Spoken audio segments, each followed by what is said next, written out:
you all good? Yep, no one's faces, yep. Cool. So hi, I'm Fong-Jones, and I'm a developer advocate at Honeycomb.io, which is a 25-person startup based in San Francisco. I do live here in New York. I live in Brooklyn, so I'm in the New York metropolitan area. This is actually not New York, this is New Jersey. I feel it important to highlight the difference. Boo.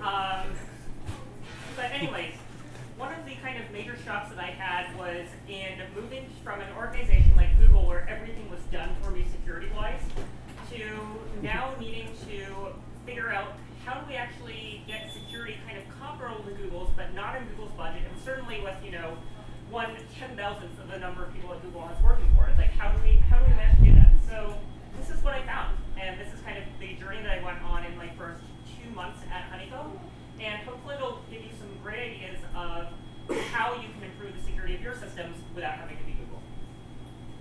So, like many software companies, we use a mixture of open source technologies, things that we develop ourselves. We adopt a lot of kind of the practices people tell you you're supposed to use, because everyone's supposed to use Kubernetes, right? Everyone's supposed to use PagerDuty, right? So we have all of those things, and they were actually mostly working for us because we also did put thought into what our processes should look like. So our infrastructure mostly worked, but it could have been a little bit better. And that was kind of my impression when I came to the place. There was a lot of homegrown tooling. Like, we were doing all of our deploys via shell script. We were able to reproduce our environment, but it was really hard to change aspects of our environment. We really wanted to be able to make it better consistently, but it was really hard to actually accomplish that. It was really scary to modify it. I didn't know if I push a change, was I going to bring down our infrastructure?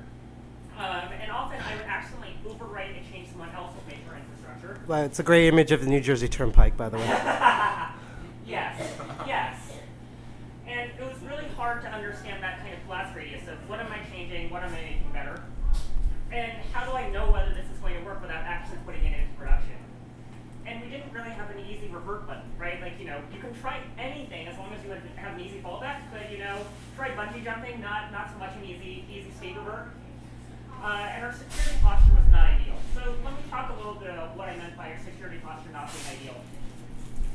We were in an environment where every developer had a Amazon Web Services key that would let you do anything in production from your laptop.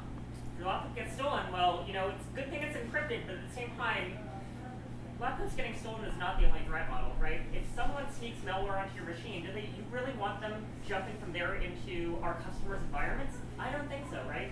But it was still better than nothing, right? Like, we were not doing rookie mistakes like everyone using the root Amazon IAM credential, right? We're not doing that, at least. We were at least saying, our builds are going to be reproducible. You can't just push code from your machine. So, we had some basics down. And we even had good incident response. When things went wrong, we were very practiced at actually responding, figuring out how do they get in, what do they do. We actually have a pretty cool bug bounty program that's in line with what you would see at other startups. So we do wind up paying people, several $1,000s if they find a serious bug in Honeycomb. So we did actually, one day, we were just moving along, and our alerts went off and said, hey, someone's connected to nmap.org on port 22 from your web server. And I was like, uh-oh. We did this giant fire drill. We traced what happened, and it turned out we let people specify which URL they want to send notifications to, and we weren't actually checking, is this actually like a webhook URL that someone has set up, or is this sending it to port 22, because why the heck not? So yes, we did the basics of incident response. So here I am, fresh out of Google, and I'm like, oh no, we're doing everything wrong. But I've been burned once before, telling people you're doing everything wrong. Hint, it ends with me leaving that team after a year, having gotten no one to listen to me. So, have to take a different reaction. I cannot pick everything to complain about, right? I have to actually be part of the solution. I have to, listen to people first to understand how did the system get to the way it was before I actually start messing with it. So, a lot of the decisions that we've made were not because we were being careless, but instead because there were other more important things. At the end of the day, if you're building the most perfect security in the world and you're not selling your product to anyone, right, that means your company's going to go under. So we kind of had basic things that we needed to do, like get customers, and the other stuff wasn't really so important. But given that I had the right set of skills to help, I was I was ready to roll up my sleeves, and I was ready to write down a list of these are the 5 things I want to change. So I then went and actually said, this is where this is causing us pain. This is where this is going to cause us a problem in like a few months. Like, here's what we need to do to proactively change it. And don't worry, it's not as scary as you think. So here's my secret plan to take over Honeycomb, or to actually prevent other people from taking over Honeycomb. And no, it's not just me extra flexing my ego, right? Like, these are all things that I felt would genuinely help our business. So first of all, we had to consider which pieces of this did we have to build in-house, what could we reuse other pieces of other people's stuff, and what could we buy off the shelf. And what did we need to duct tape, right? Like, you kind of can't waltz into a situation and say, aha, I've used Kubernetes before, I'm going to use Kubernetes here, right? That's not necessarily the right solution. So we have to fix the duct tape, right? We have to figure out where is the duct tape that needs to be replaced with something sturdier because we've flexed the duct tape too many times and it's falling apart. And we also have to figure out which pieces do we actually need to automate and which pieces could we just leave alone and do by hand every now and then. And we also had to kind of drill and practice with people that, yes, this is the new way that we're doing things, and don't worry, you'll get used to it over time. So the first thing that I said was like, you know what? The fact that if someone gets hold of a SSH key on the developer's machine, right, like, people worm SSH agents all the time, right? If someone gets into your machine, the first thing they're going to look for is SSH agent running? What did you connect to most recently? Let me try to connect to that and see whether it works, right? That's kind of Hacker 101, right? Privilege escalate. Go worm into as many things as you can. So first thing I said was, you know what? It is not sufficient anymore for someone to have a SSH key. You have to have something else. But we didn't want to get in the way of our developer workflows, right? We didn't want people to feel like, oh my goodness, like, now I have to go and check my phone and wait for a text message every time I try to log in, right? Like, so we had to figure out how do we actually make this something that people don't turn on? How do we make it actually usable? So what we wound up deciding was to implement kind of a 2-step workflow of either you're logging in with one of these things, where you have to actually press the button physically so no hacker can emulate you, or you're going to log in with your phone. Either way is fine, right? Just, it cannot be someone happening to read the contents of memory in your laptop and getting into your system. So how did we actually do this? I wound up writing a fairly long blog post about it, and I'd be happy to demo this after kind of the canned part of the talk. But essentially, what we wound up doing was we wound up deploying a little bit of code into the CAM agent to say that when you log into a machine, not just, are you initially authorized, but did you actually use a key that comes from a security key? Or if it wasn't, do you actually have a one-time code entered from your phone? If you have neither of those two things, go away, you've stolen a credential. But if you have one or the other, you're fine.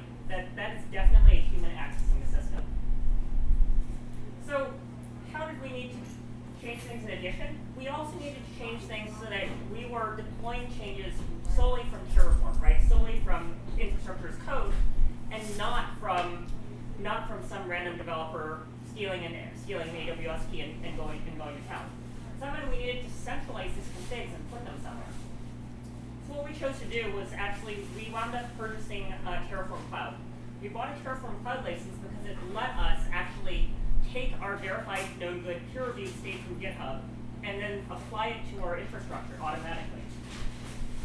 And that means that most of the time, I don't need to use my AWS keys in order to access anything. If I want to make a change, I know there's a stop me from accidentally taking down all of production. Sometimes we also needed guardrails, like verifying, are the same number of machines running that I think there need to be? Or am I changing the cost of my infrastructure by more than $5,000 a month? If I am, then maybe that's a problem. Maybe I did something I wasn't intending to. And we also deleted things that people were not using. Once we actually put everything into infrastructure as code, we could identify these are the things that someone created like 2 years ago, 3 years ago. They're VMs that haven't been patched, haven't been updated, no one's looked at them in 3 years, and yet they're on our VPC. That's not a good thing. We got to get those things off. So delete the things that you're not using. And finally, we got to a state where our environment was clean, where you would actually be able to cleanly apply the infrastructure as code and have it say, you know what, everything's up to date, no changes to apply, great. And that actually enabled us to finally go and refactor things and actually make it easier to understand what was going on inside of our infrastructure. So let's talk about some of the factor and move fast. If you can move fast, it means that you don't have to kind of push things all at once, right? Like you can try rolling out a Amazon image to like 1% of your machines. And if it doesn't work, roll it back. And if it works, then keep on rolling it forward, right? Or being able to say, you know what, under these specific conditions, I want to be running this auto-scaling group. But in other circumstances, I want the ability to shut it off right away and know that the traffic is safely going to drain elsewhere. And that I shouldn't have to get the on-call's attention for every single change, only if there's something that's super, super risky that I want to run by them. And finally, we were able to move on to more supported versions of Terraform rather than worrying about running something that was outdated, that was not working with the latest features, that might contain a vulnerability. It meant that we could save a lot of money, that we didn't necessarily need to be running all of our infrastructure at full capacity at all times, and instead that we could automatically scale things up and down based off of demand. And not only that, that if we had traffic that was causing a crash or causing excessive slowness, we could isolate it, that we could pin it to a separate auto-scaling group rather than have one bad customer be able to bring down our entire cluster. And also, we made it a lot easier for people to understand, like, you know, what do I need to do in order to commit a change to our infrastructure? Instead of the instructions saying, well, you start by downloading Terraform, and let's hope you got the right Terraform mirror, and did you remember to verify the SHA-256 sums, right?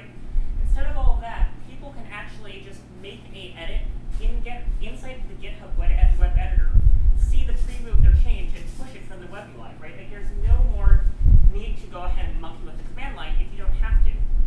And that means that it's a lot less intimidating to make changes, right? For instance, if I want to go ahead and say, in production, 20% of my instances are going to run using AWS Spot, I can just make that change, and I can look at what the diff is, and I can just get it to apply just like that. So that was a huge improvement to our ability to move fast. What are we planning to do next, though? The main thing I want to do is, now that it's no longer necessary day-to-day to have AWS credentials on your laptop, I just want to revoke everyone's, right? Give everyone view-only access. You should not be able to take down a machine from your own machine, right? And I think that that's going to dramatically improve our security posture, because it also means that it's a lot easier to audit, right? Like, who authorized that change? How did that get pushed to production? I also think that we need to apply the same process to Chef, because while Terraform enables us to manage the cloud configuration as a whole, we haven't been updating our Chef, and we know that each node is bootstrapping via an antiquated process. And we have lots of other things we want to do, like, for instance, we want to launch new kinds of services, and we want to make sure that they scale smoothly. And that means that we have to be able to provision new kinds of server types. We need to configure new kinds of load balancing, and we need to make sure that we can keep up with what our customers want, right? It doesn't make sense to build like all of these complicated pieces of infrastructure if they're not actually in use by the product. The other thing that we were able to do is we were able to save a lot of money. It turns out that when you are wasting money running things at 100% capacity, or when you're wasting money running things that don't need to stay up 100% of the time that you can restart them, don't pay that fixed cost per hour, right? Use a spot instance, use something that's preemptible, and you'll wind up saving like, 20%, 30% or more on your cloud bill. And finally, we were able to sleep a lot easier at night knowing that our infrastructure was repeatable, that our infrastructure was more secure. And that enabled us to move on to other projects, like being able to secure customers' premises, so that customers that don't even want to trust us with their data can safely choose to encrypt the data on their side and have control over the encryption keys, so that we're only operating on their encrypted data and not on their plaintext data. So I want to end this briefly by saying we're hiring honeycomb.io/jobs, and we also have a couple of blog posts detailing a lot of the work that we've done that went into these slides.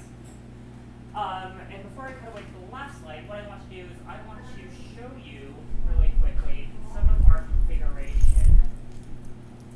I'm going to have to expand this, aren't I? That's your password. Okay, so let's expand that. Okay, so here's what we wound up doing in order to lock down our SSH access to our machines. You'll notice in my list of SSH keys, you have a list of keys, and I've identified which ones, using the annotation here, right? Obviously, someone who breaks into my source code repository can change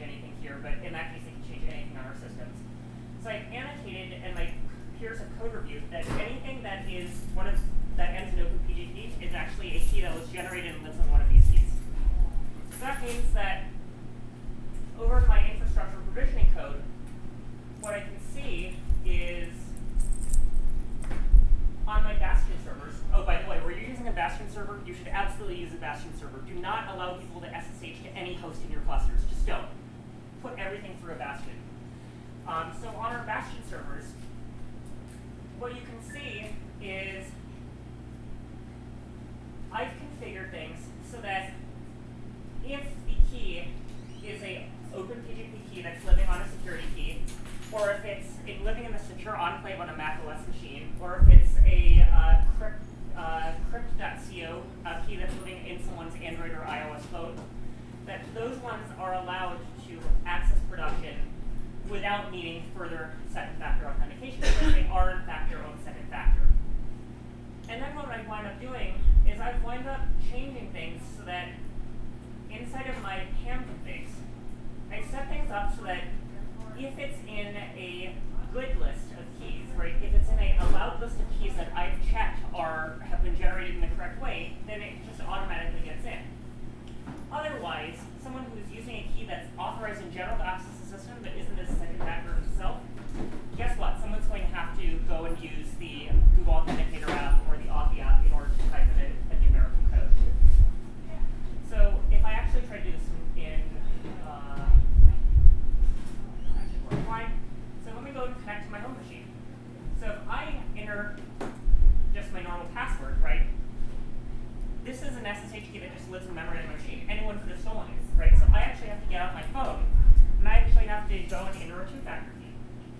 So let's see, what is this number for my desktop? This is,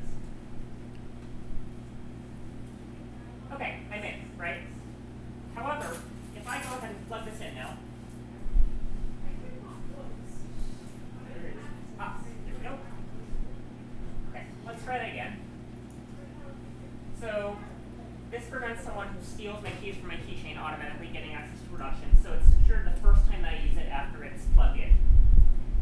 Then after that, as long as it stays in, I still have to physically authorize it to touch. And as soon as I touch, I get it. So that's how we operate our production configuration, and it means that I'm pretty sure that if someone SSHs into the Bastion from there to one of my hosts, I know it's actually them. Some of the other stuff that we've done that is potentially interesting revolves around the idea of kind of, as I've shown you earlier, right? Like we keep a list of every SSH key that's authorized to access our machines. If someone quits the company, their file gets deleted and they get removed from the authorized users, right? It's really, really important to make sure that a rogue employee who leaves your company doesn't come back and access your company. Let's see. So if you're interested in learning more, if you go to github.com/liz-fong, I think I have the gist detailing how to do it pinned to the top there. So you can go and download the chef configs that I used. You can apply them to your server. Obviously, read over your chef configs that you get from some untrustworthy source like me before you actually go applying them to your servers. And then you can actually have access to have this work in production without very much effort. The other cool thing is you don't have to use a YubiKey, right? If you have a Mac OS, a modern Mac, your modern Mac has Touch ID. You can store SSH keys in Touch ID. I highly, highly recommend it. It's super, super cool, and it's just built in. You're never going to, lose your laptop at the same time as you need to get to production, whereas you might not have your phone on you. So let's see, back over here. We're hiring. If you're interested in getting a copy of the slides, you can go scan that QR code, or you can go to honey.co/liz, and I will make sure to email you a copy of the slides. And that's how we made our production environment more secure and more repeatable. And as I was saying earlier, we are hiring. Thank you. I just want to make a note that when we get these slides, we are going to have a mirror of this also on our website, probably in about, just give us 2 weeks, because we'll probably be really drunk. Is there any questions anyone wants for Liz about her topic? Just to note, your QR code is configured. Our QR code is not configured. Oh, okay. Go to honeyhome.io/liz then, or honey.co/liz. I will go and... Darn QR codes. These darn QR codes. There.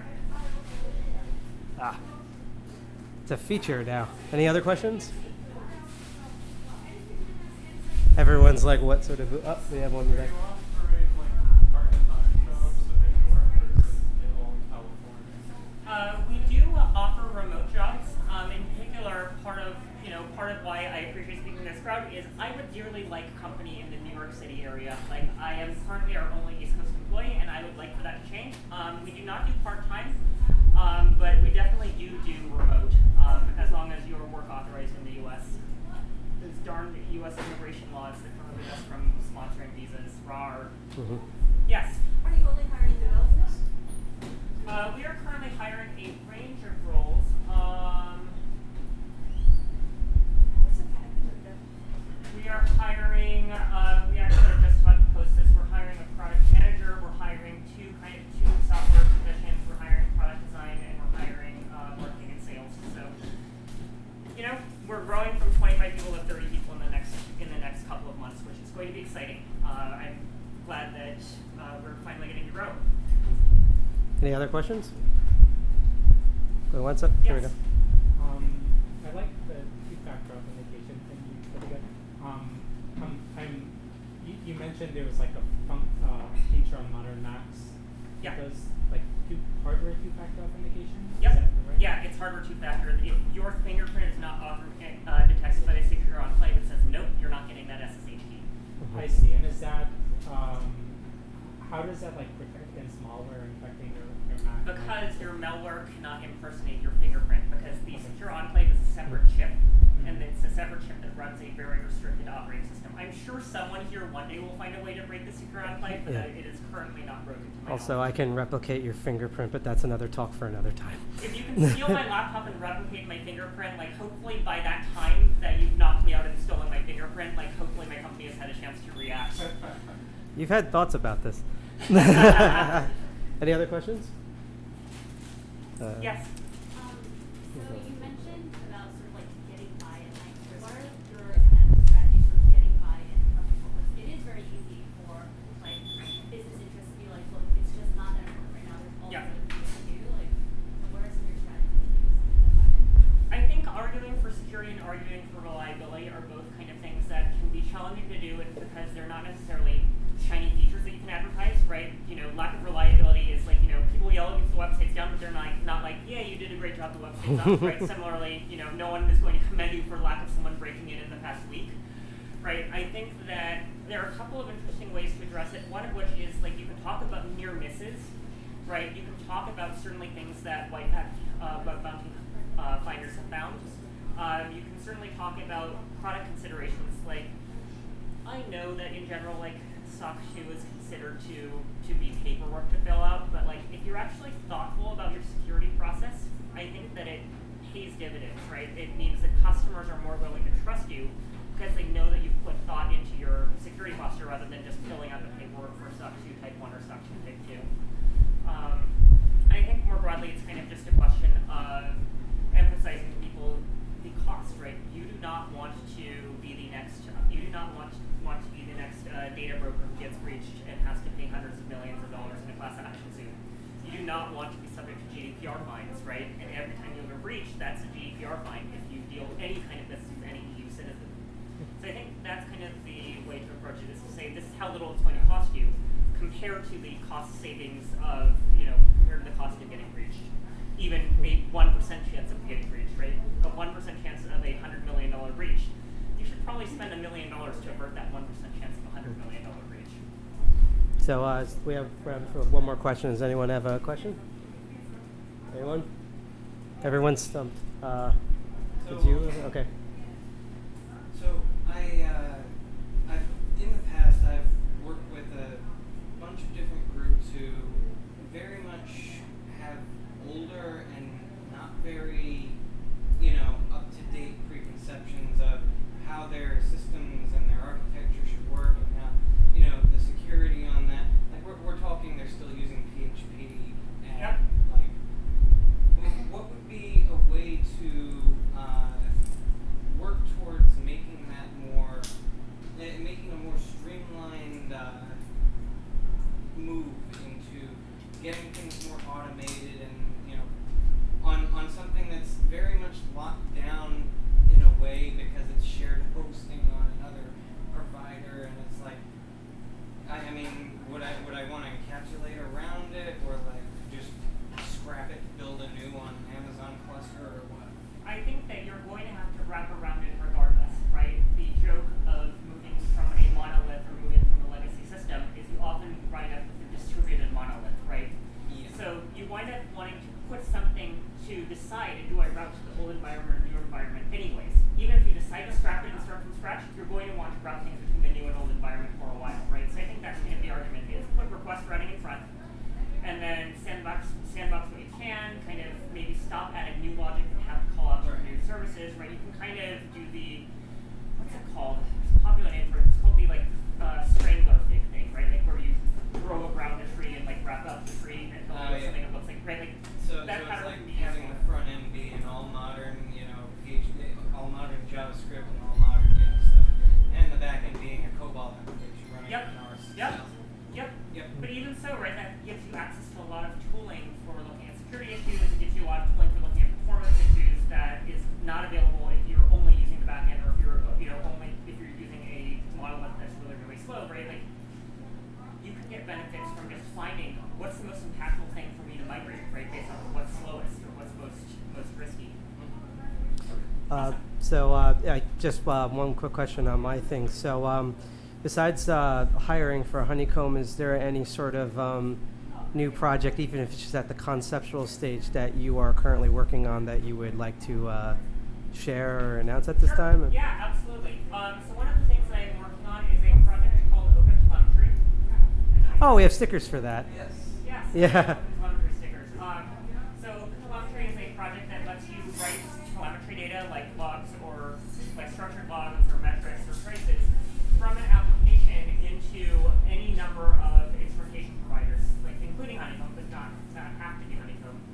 Right? So it means that someone can simultaneously choose to use Honeycomb and Gator and also their spans to standard out, and kind of this common language for saying this is how we specify what a tree span looks like, right? I can actually say, hey, in this current span, here's a event that I want to log, or hey, I'd like to create a new span called the client span, and I'd like to call out to a bunch of other microservices and have that context propagate. So this is a fully open source project. If you go to opentelemetry.io, you can read more about it. And that's something that we're very much welcoming contributions to, because it's kind of a community effort between users of telemetry, vendors, and so forth, to make sure that if you choose to try something different, you don't have to re-instrument all of your code. So that's kind of the cool thing that I'm working on. Not security focused specifically, although it turns out that if you have really well instrumented code, you can tell what someone is doing inside of your system if you do have to audit down the line. So We're just happy you did a talk about security that doesn't include the dread terms like cyber mitigation, blockchain, and all the other things we're used to hearing. But thank you so much, Liz, for dropping all that knowledge on DEF CON 201. We very much appreciate it. Round of applause for Liz. Welcome.